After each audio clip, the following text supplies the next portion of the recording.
ఎందుకో చిన్నప్పటి నుంచి మీ ఫ్యామిలీ బ్యాక్డ్రాప్ ఏంటండి అసలు? ఏం లేదండి. నాన్నగారు వచ్చి ఈవీవి గారి దగ్గర వర్క్ చేసేవాళ్ళు. అమ్మ హౌస్ వైఫ్. సో సినిమా అలా ఏం లేదు. Just okay. Normal family. ఈవి గారి దగ్గర పనిచేసేవారు అవును. ఫాదర్. ఏ డిపార్ట్మెంట్ అండి? నాన్నగారికి పర్సనల్, ఈవీవి గారికి పర్సనల్ గా ఉండేవాళ్ళు. ఓకే. అయితే తర్వాత రోజుల్లో అంటే మనం గనక చూస్తే మీరు అందరితోని ఒక మీడియం రేంజ్ లో హీరోలు అందరితోని చేశారు. చంద్రలేఖ ఏమో మిస్ అయ్యారు. మిస్ అయింది. అఫ్ కోర్స్ అక్కడ పీవాసు అంటే పెద్ద డైరెక్టర్ వేరే. అవును. బట్ అది మిస్ అయినందుకు మీరు బాధపడలేదు ఎప్పుడు? నాగార్జున గారి సినిమా మిస్ అవ్వడం, కృష్ణవంశీ డైరెక్షన్. అవును. ఆ టైంలో చేస్తున్నట్టు అంటే మనకు తెలుగు అన్నది అప్పటికి ఏమనిపిస్తుంది అంటే మన సినిమాకి మనం ఫస్ట్ ప్రిఫరెన్స్ ఇవ్వాలి అనిపిస్తుంది. కాకపోతే అక్కడ దీని సోలో హీరోయిన్, అందులో పీవాసు గారు డైరెక్షన్, దట్టు మళ్ళీ ప్రభు గారు హీరో. సో చాలా పెద్ద సినిమా. ముందు కమిట్ అయ్యాం.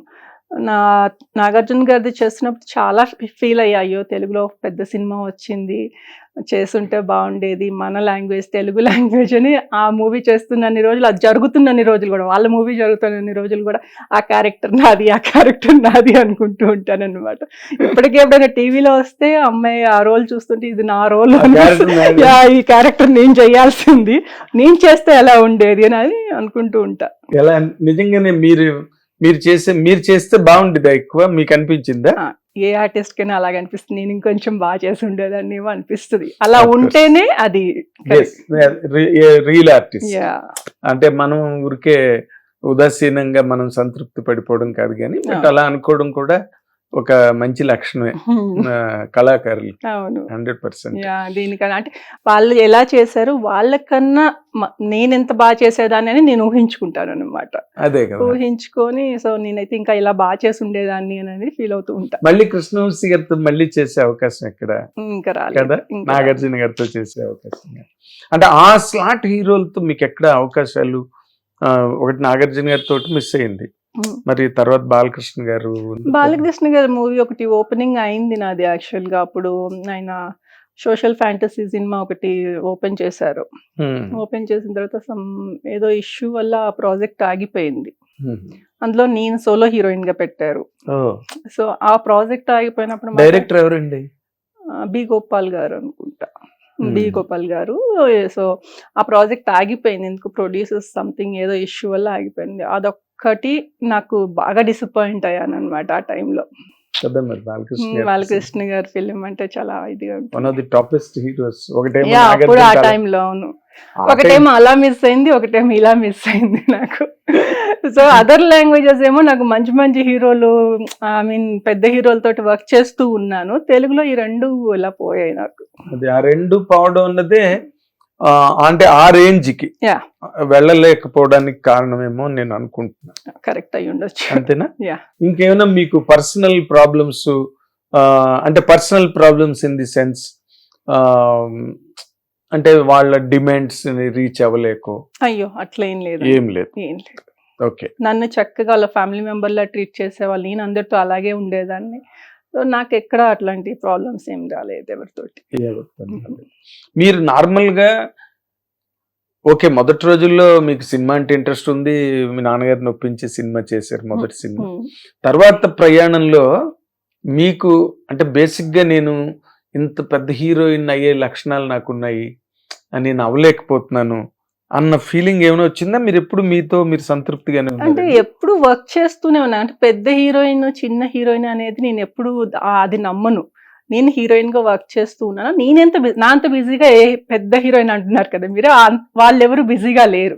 నేను మాత్రం ఆ టైంలో అసలు ఫుల్ బిజీగా ఉండేదాన్ని. నాకు ఒక్కరోజు కూడా ఖాళీగా ఉండేది కాదు. ఇంకా ఒక్కొక్కసారి అయితే 1, 2, 3 షూటింగ్స్ కూడా చేసిన రోజులు ఉన్నాయి నేను. ఓకే.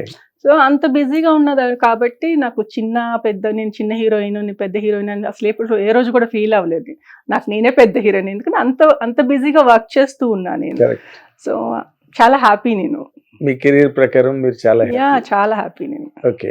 అండ్ అంటే నేను ఇంకొక పాయింట్, నార్మల్ గా అందరి తాలూకా వాళ్ళు హీరోలు కావచ్చు, హీరోయిన్లు కావచ్చు, లేకపోతే క్యారెక్టర్ ఆర్టిస్టులు కావచ్చు, ఎవరైనా సరే ఒక ప్రయత్న లోపం అన్న మాట ఒకటి, తర్వాత ఏంటంటే ఒక్కొక్కసారి మ్యారేజ్ చేసుకోవడం వల్ల కెరీర్ కి దూరం అవడం ఒకటి, ఇలాంటివి నార్మల్ గా జరుగుతుంటాయి. అవును.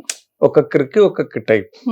మీరు మ్యారేజ్ సడన్ గా మధ్యలో మ్యారేజ్ చేసుకుని దూరం అయ్యారు కదా, అవును, పెళ్లి చేసుకుని అంటే ఏంట్లా అంత సడన్ గా జరిగిందా లేకపోతే అది సడన్ గానే జరిగింది, అనుకోకుండా జరిగింది. బాగా బిజీగా ఉన్న టైంలో నాకు ఈ మా వారిది మ్యాచ్ వచ్చింది. సో అన్ని ఫ్యామిలీ పరంగా చూసుకుంటే అంత బాగుంది. సో చేసుకోవాల్సి వచ్చింది. బట్ నేను చాలా హ్యాపీ అన్నమాట.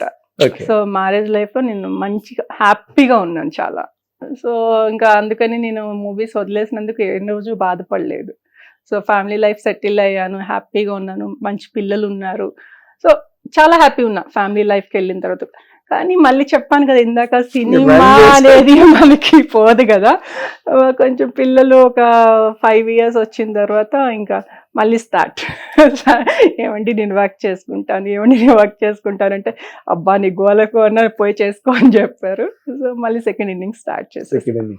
బట్ ఆ 5 years 5 years కాదండి, ఆల్మోస్ట్ 7 years. Almost 7 years.